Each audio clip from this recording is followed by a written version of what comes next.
باوەڕەکەن زەلام هەبووە یعنی خۆی هاتووی اعترافی بۆ من کردو توێتی دە فەیسبوکم داناوە بە ناوی ئافرەتەوە وتی ڕۆشتوم بۆ یەکێکە گوێ لە تۆ وەگرێ بە فەیسبوکێ خەریکی بوو وەکو ئافرەتێ وای لێ بکەم گوێ لە تۆ نەگرێ و قەنەعەت کا کە تۆ کافری قەنەعەت کا کە تۆ تۆندڕەوی قەنەعەت کا کە تۆ کەوا واوە ئەیوو تا وەرم گێڕاوە ڕسمشتم پێ ناردووە ئەنجا دوای قڕم کردو بەسەر ینی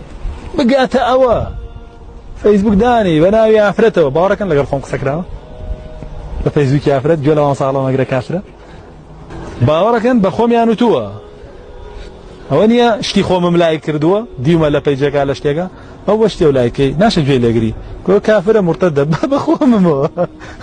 خۆم چاکە ناسم من وەکو خوشی خۆت پێت ئەڵێمەی و گوێ لە خوشی خۆت بگرە